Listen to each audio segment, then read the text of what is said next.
నమస్తే, welcome to one TV news. ముందుగా బులెటిన్లో హెడ్లైన్ చూద్దాం.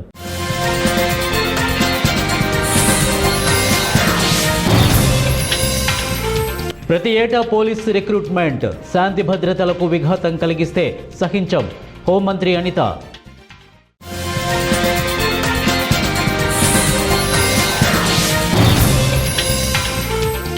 ఐప్యాక్ దాడులకు నిరసనగా మమత భారీ ప్రదర్శన, సిజేఐను ఆశ్రయించిన ED.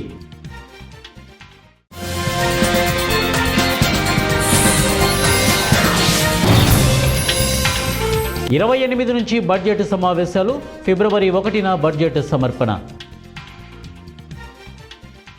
Indian political action committee దాని సహ వ్యవస్థాపకుడు ప్రతీక్ జైన్పై ఈడీ దాడుల వ్యవహారం రచ్చకెక్కింది. దీనిపై శుక్రవారం నాడు కేంద్రం, పశ్చిమ బెంగాల్ ప్రభుత్వం మధ్య ఘర్షణ మరింత తీవ్రతరమైంది. అవినీతిలో కూరుకుపోయారంటూ తనపై బీజేపీ చేస్తున్న ఆరోపణలు, ఈడీ చర్యలపై ముఖ్యమంత్రి మమతా బెనర్జీ కోల్కతా రోడ్లపైకి వచ్చి భారీ నిరసన ప్రదర్శన నిర్వహించారు. మరోవైపు ఈడీ సైతం కోల్కతా హైకోర్టు విచారణపై సుప్రీంకోర్టును ఆశ్రయించింది. ఐప్యాక్పై ఈడీ దాడులను సంబంధించి దాఖలైన పలు పిటిషన్లపై కోల్కతా హైకోర్టు జస్టిస్ సువ్రా ఘోష్ విచారణ చేపట్టినప్పటికీ భారీగా జనం హాజరు కావడంతో ఆయన కోర్టు రూమును విడిచిపెట్టి వెళ్లిపోయారు. గత వారం రోజులుగా కోర్టుకు సెలవులు ఉండగా ఈ అంశంపై వచ్చే బుధవారం నాడు తిరిగి విచారణ చేపట్టనున్నారు. గత వైసీపీ ప్రభుత్వ హయాంలో పలు శాఖల్లో ఉద్యోగాల భర్తీ జరగలేదని, కూటమి ప్రభుత్వం రాగానే 6,000 కానిస్టేబుల్ పోస్టుల భర్తీ చేయడంతో పాటు స్టైఫండ్ను కూడా 3 పెంచామని హోంమంత్రి వంగలపూడి అనిత అన్నారు. జాబ్ క్యాలెండర్ ఆధారంగా ప్రతి ఏడాది పోలీస్ రిక్రూట్మెంట్ నిర్వహిస్తామని, అందులోనే జైళ్లు, అగ్నిమాపక శాఖల ఉద్యోగాలు కూడా భర్తీ చేస్తామని చెప్పారు. శుక్రవారం నెల్లూరుకు వచ్చిన ఆమె కేంద్ర కారాగారాన్ని తనిఖీ చేశారు. జైలులో ఖైదీలు తయారు చేస్తున్న వస్తువులు, వారికి అందిస్తున్న భోజనాలను పరిశీలించారు. జైలులో వసతుల కల్పనపై ఖైదీలతో ఆరా తీశారు. ఈ సందర్భంగా మాట్లాడుతూ శాంతి భద్రతలకు విఘాతం కలిగిస్తే ఎవరినీ సహించేది లేదని హెచ్చరించారు. పార్లమెంటు బడ్జెట్ సమావేశాలు తేదీలు ఫిక్స్ అయ్యాయి. కేంద్ర ప్రభుత్వం ప్రతిపాదించిన తేదీలకు రాష్ట్రపతి ద్రౌపది ముర్ము ఆమోదం తెలిపారు. వివరాలను పార్లమెంటరీ వ్యవహారాల శాఖ మంత్రి కిరణ్ రిజిజు సామాజిక మాధ్యమం ఎక్స్లో శుక్రవారం నాడు తెలియజేశారు. ఆ ప్రకారం జనవరి 28 నుంచి పార్లమెంటు సమావేశాలు ప్రారంభమై ఏప్రిల్ 2వ తేదీ వరకు జరుగుతాయి. బడ్జెట్ సమావేశాలను 2 విడతలుగా నిర్వహించనున్నారు. మొదటి విడత ఫిబ్రవరి 13 వరకు జరుగుతోంది. అనంతరం పార్లమెంటు వాయిదా పడుతోంది. 2వ విడత బడ్జెట్ సమావేశాలు మార్చి 9న ప్రారంభమైన ఏప్రిల్ 2 వరకు జరుగుతాయి. పార్లమెంటు బడ్జెట్ సమావేశాల తొలి రోజైన జనవరి 28న ఉభయ సభలను ఉద్దేశించి రాష్ట్రపతి ద్రౌపది ముర్ము ప్రసంగం ఉంటుంది. 29న ఆర్థిక సర్వే ప్రవేశపెడతారు. ఫిబ్రవరి 2న కేంద్ర బడ్జెట్ను ఆర్థిక శాఖ మంత్రి నిర్మలా సీతారామన్ సమర్పిస్తారు.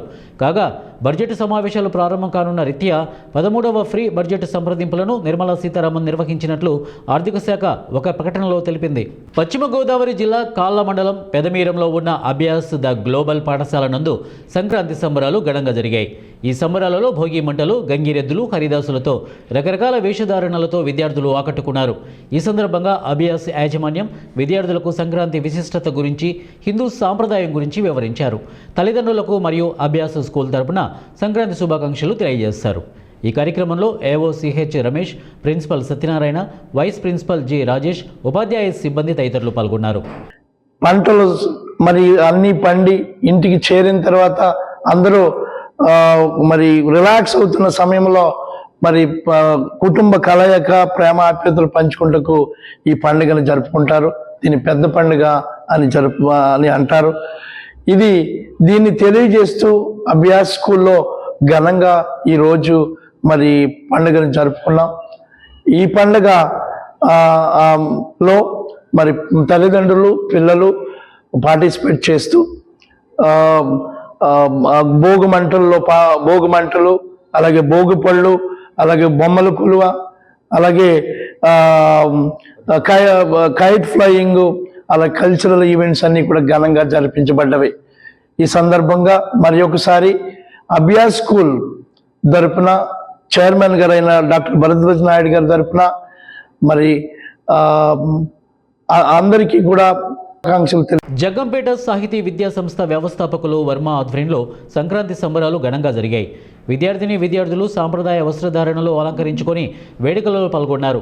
ఈ సందర్భంగా సాహితీ విద్యా సంస్థలు వ్యవస్థాపకులు వర్మ మాట్లాడుతూ అన్ని పండుగల కన్నా సంక్రాంతి పండుగకు విశిష్ట ప్రాధాన్యత ఉంది అన్నారు.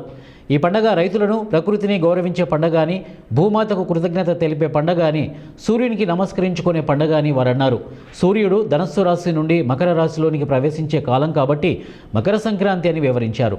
పండగ సందర్భంగా జగ్గంపేట పరిసర ప్రాంత ప్రజలకు, తల్లిదండ్రులకు, విద్యార్థులకు అందరికీ శుభాకాంక్షలు తెలియజేశారు. రావడం జరిగింది. మా స్కూల్ ప్రారంభించి 25 సంవత్సరాలు పూర్తయింది. స్కూల్ ప్రారంభ సంవత్సరం నుంచి కూడా ప్రతి సంవత్సరం పిల్లల చేత సంక్రాంతి సంబరాలు జరపడం అనేది ఆనవాయితీగా పెట్టుకుంటున్నాం. ఈ మధ్యకాలంలో ప్రభుత్వం కూడా సంక్రాంతి సంబరాల పేరిట చాలా భారీగా చేస్తున్నారు. పిల్లలకి మన సాంప్రదాయాలన్నీ కూడా తెలియాలనే ఉద్దేశంతో సంక్రాంతి మొదలుకొని భోగి మంటలు, గొబ్బెమ్మలు, భోగిపళ్ళు వేయడంతో పాటు ఆ యొక్క ప్రాశస్యం, అదేవిధంగా కనుమ, ముక్కనుమ వివరాలు తెలియజేయడం, తర్వాత వచ్చే ఉగాది, ఇక్కడి నుంచి మొదలుకొని సంవత్సరంలో వచ్చే ప్రతి పండుగ గురించి వివరాలు పూర్తిగా పిల్లలకి అందుబాటులో ఉండాలి. అంటే పూర్తిగా చెప్పడం అంటే పాఠాల్లో చెప్పడం కాకుండా వాళ్ళకి ప్రత్యక్షంగా చూపించాలని ఈరోజు మీరు చూశారు.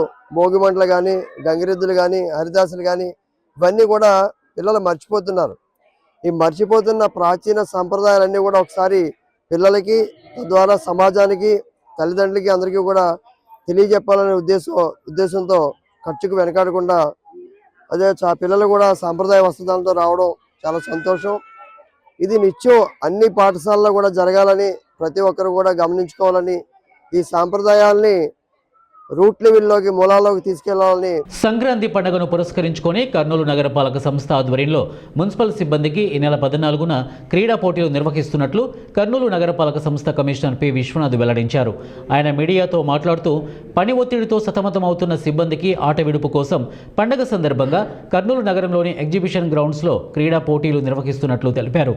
నగరపాలక సంస్థ పరిధిలో పనిచేస్తున్న అధికారులు, మున్సిపల్ సిబ్బంది, సచివాలయ సిబ్బంది క్రీడల్లో పాల్గొనాలని ఆయన కోరారు. చాలా హ్యాపీగా ఫీల్ అవుతున్నాను. ఎందుకోసమంటే మనకు తెలుసు, మనం ఎన్నో ప్రెజర్స్ మధ్యలో ఈ రకంగా పనిచేస్తున్నాం.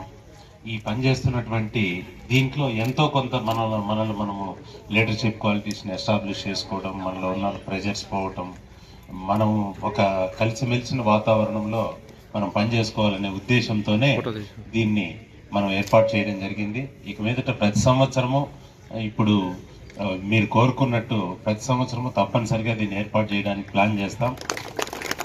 అందరూ చిన్న పెద్ద రిటైర్డ్ అయ్యే వాళ్ళతో మొదలుకొని ఎంటర్ అయిన వాళ్ళతో వరకు అందరూ కూడా దీంట్లో యాక్టివ్గా పార్టిసిపేట్ చేయొచ్చు ఈరోజు రేపు. కానీ అన్ఫార్చునేట్లీ మనం ఏం చేసామంటే అక్టోబర్లో చేసుకోవాల్సిన ప్రోగ్రామ్ని మనము సంక్రాంతికి వచ్చాం కాబట్టి సంక్రాంతిలో మనం అంతా కూడా జనరల్గా టెన్షన్లో ఉంటాం. అందరు టార్గెట్ల దగ్గర వచ్చిన టైంలో మనం రీచ్ అవ్వలేకపోవటం, ఆ ప్రెజర్స్లో ఉన్నాం కాబట్టి ఈ 2 రోజులకే దీన్ని లిమిట్ చేస్తున్నాం.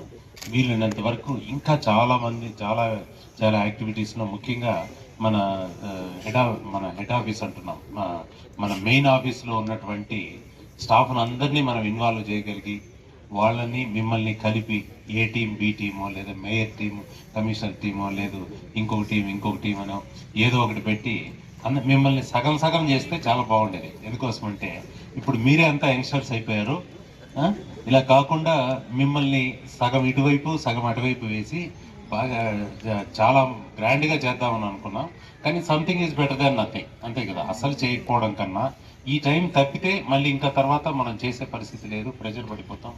మనము అదే కాకుండా మనం రకరకాల సర్వేలు అవి ఇవి పెరిగిపోవటం, రకరకాల. పార్వతీపురం మన్యం జిల్లా కేంద్రంలో మున్సిపాలిటీ పరిధిలో గల కొత్త వలసలో ఆరోగ్య ఉప కేంద్రంను ఎమ్మెల్యే విజయచంద్ర ప్రారంభించారు. అర్బన్ పిహెచ్సి అందుబాటులో ఉండడం వల్ల స్థానిక ప్రజలు జిల్లా ప్రభుత్వ హాస్పిటల్కి వెళ్లే అవసరం లేకుండా వైద్య సేవలు అందుబాటులో ఉంటాయని అన్నారు. వాటిని ఇక్కడే మీ వార్డుల్లోనే, ఈ 8వ వార్డులోనే, 7వ వార్డులోనే, ఈ 9వ వార్డులోనే, ఈ 6వ వార్డులోని, 5వ వార్డులోని ఎవరైతే వైద్యానికి చిన్న వైద్యానికి కూడా జిల్లా హాస్పిటల్కి లేదంటే జగన్నాథపురం హాస్పిటల్కి వెళ్ళే అవసరం లేకుండా మీ ఊర్లోనే, మీ వార్డులోనే ఉప కేంద్రం వచ్చింది. ఇక్కడ షుగర్కి, బీపీకి ఒక 7 టెస్టులు, ర్యాపిడ్ టెస్టులు అన్నీ కూడా ఇక్కడే జరుగుతాయి. మీకు కావాల్సిన మందులు ఇక్కడే దొరుకుతాయి. మీకు అందుబాటులో డాక్టర్ ఇక్కడే ఉంటారు, ఒక నర్సు ఉంటారు. మీ అందరికి కూడా ఈ హాస్పిటల్ ఉపయోగకరంగా ఉంటుందన్న ఉద్దేశంలోనే తెలుగుదేశం ప్రభుత్వం రాగానే పెట్టడం జరిగింది. దీనికి సహకరించిన వైద్య సిబ్బందికి కూడా ప్రత్యేకంగా కృతజ్ఞతలు తెలియజేసుకుంటున్నాం. పర్వాలేదు సార్, ఒక రెంటెడ్ క్లినిక్లైనా పెట్టేస్తే పర్వాలేదు, ప్రజలకు అందుబాటులో ఉంటుందని వాళ్ళు సహకరించడం, దీనికి ఈ బిల్డింగ్ ని సహకరించిన మన ఈ వార్డు కౌన్సిలర్ బయట ఎందుకు సార్ నేనే ఇచ్చేస్తా నేనే పెట్టేస్తానని చెప్పి యుద్ధ ప్రతిపాదికన దీన్ని తయారు చేసిన ఈ వార్డు మన కోరాడ నారాయణరావు గారు, నేను ఎంత ఆలోచించానో మీకోసం ఇంకా ఎక్కువ ఆలోచించాడు మీ కౌన్సిలర్. మా ఆడవాళ్ళు ఇంకిటి బయటకు వెళ్ళకూడదు, మా ముసలోళ్ళు మా అబ్బా తాతలు బయటకు వెళ్ళకూడదు, వాళ్ళు ఇక్కడే షుగర్ టెస్టులు చేసుకోవాలి, మా ఊర్లోనే వాళ్ళకి మందులు దొరకాలని ఆయన కూడా పట్టకుండా. అల్లూరి జిల్లా చింతపల్లి సంక్రాంతి సందర్భంగా చింతపల్లి ఏజెన్సీలో ఎటువంటి అసాంఘిక చర్యలకు పాల్పడినా కఠిన చర్యలు తప్పవని చింతపల్లి అడిషనల్ ఏఎస్పీ నవజ్యోతి మిశ్రా హెచ్చరించారు. శనివారం ఆయన కార్యాలయంలో విలేకరులతో మాట్లాడుతూ సంక్రాంతి సందర్భంగా వివిధ ప్రాంతాల్లో కోడి పందాలు, పేకాట వంటి వివిధ అసాంఘిక కార్యక్రమాలు ఎవరైనా నిర్వహిస్తున్నా, ఆడినా కఠినంగా చర్యలు తీసుకుంటామని ఆయన హెచ్చరించారు. ఎప్పటికప్పుడు ఏజెన్సీ ప్రాంతంలో హైకోర్టు ఆర్డర్ ప్రకారం ఎక్కడా ఇటువంటి అసాంఘిక కార్యకలాపాలు జరగకుండా డ్రోన్ కెమెరాలతో నిఘా పెట్టడం జరిగిందని వారు అన్నారు. ఏపీలో ఒక ఏపీ గేమింగ్ యాక్ట్లో కూడా ఉంది. So whoever is violating the AP gaming act, violating the high court order also, because it is also the law of land, they will be punished under the relevant sections of the law. We will register FIR. We are taking lot of steps to prevent all those illegal activities. ఇక్కడ daily కంటిన్యూస్గా drone fly కూడా చేస్తున్నాము. ఇక్కడ local SIs కూడా కంటిన్యూస్గా they are also obtaining information. So whoever is playing some cockfighting, as it is a cruelty against animal also. So as a empathic and compassionate citizen, we have also it's a responsibility human beings to take care of who don't have voice. They cannot tell kada వాళ్ళకి ఏం problem ఉంది.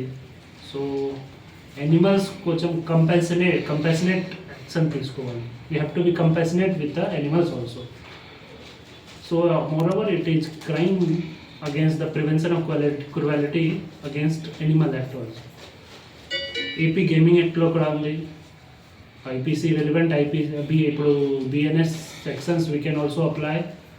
So whoever is seen in organizing these betting, gambling, cockfighting. Andhra Pradesh రాష్ట్ర దివంగత మాజీ మంత్రి doctor మన్నే లక్ష్మీ నరసయ్య 32వ వర్ధంతి Alwal Eshwari apartment వద్ద ఆయన అభిమానులు ఘనంగా నిర్వహించారు.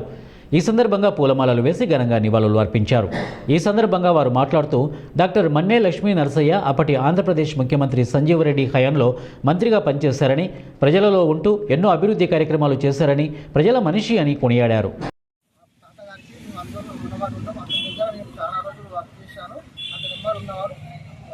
మా తాతమ్మడి డాక్టర్ రోషయ్య, మన తర్వాత కోట్ల విజయభాస్కర్, జనార్దన్ రెడ్డి, వీళ్ళందరూ అతను హాస్పిటల్ ఉన్నప్పుడు వచ్చిన వాళ్ళు, మన ప్రధానమంత్రి అతను అతని ఫ్రెండ్స్ అంత పెద్ద మినిస్టర్ ఉండి అతనికి కనుమారు అయిపోయారు. అతనికి ఎవరు గుర్తింపు లేకుండా అయిపోయినారు అతనికి. అందుకే మేము ప్రభుత్వాన్ని జర చూసుకొని అతని జర 1963లో ఆ రోజు ఆయన 3 మినిస్టర్లు చేయడం జరిగింది. స్థానికంగా కూడా చాలా పలుకుబడి ఉన్న నాయకుడు ఆయన. ఆ రోజు ఆయన గౌరవిస్తూ, అదేవిధంగా స్థానికులైన ఇక్కడ అందరు పెద్ద ఎత్తున ఆయనకు ఇలా నివాళులు అర్పించడానికి వచ్చారు. అదేవిధంగా వాళ్ళు చేసిన సేవ కూడా చాలా గొప్పది. ఆ రోజు ఎంతో మందికి పెళ్లిళ్ళకు కానీ ఇంకేమైనా సమస్యలు ఉన్నప్పుడు అందరినీ ఎంతో దగ్గరుండి పెళ్లిళ్ళు చేయడం కానీ, ఇంకా వాళ్ళకి ఏమైనా సమస్యలు వచ్చినప్పుడు వాళ్ళ పూర్తి కుటుంబం అండగా నిలబడి ఎన్నో సేవా కార్యక్రమాలు చేశారు. ఏమంటే ఆ ఇంట్లో ఈరోజు ఎవరు కూడా లేకుండా పోవడం వల్ల కొద్దిగా వాళ్ళకు కూడా గుర్తింపు లేకుండా పోయింది. అందుకే ఇక్కడ స్థానికులుగా మేము ఏమంటున్నామంటే కొద్దిగా మనకు ఆ రోజు సేవ చేసిన వాళ్ళని గుర్తించుకోవాలని ఆయనకు మేము ప్రగాఢ సానుభూతి తెలుపుతూ ప్రజలకు కూడా కొద్దిగా తెలియజేయడం. మాజీ శాసనసభ్యులు, మినిస్టర్ కాబట్టి ఆయన ప్రభుత్వం కూడా కొద్దిగా గుర్తించి ఏదైనా ఆయనకు కూడా తెలంగాణ వచ్చింది కాబట్టి తెలంగాణకు సంబంధించిన మంచి కాబట్టి తెలంగాణలో ఆ రోజు ఆంధ్రప్రదేశ్లో చాలామంది తెలంగాణలో మినిస్టర్లు చేసినా ఏం చేసినా గుర్తింపు లేకుండా పోయింది కాబట్టి. బులెటిన్ ముగించే ముందు హెడ్లైన్స్ మరొకసారి.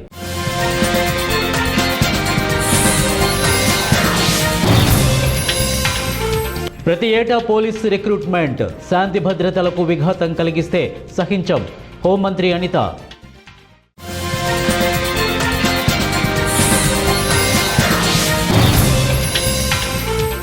ఐప్యాక్ దాడులకు నిరసనగా మమతా భారీ ప్రదర్శన, సీజేఐను ఆశ్రయించిన ఈడీ.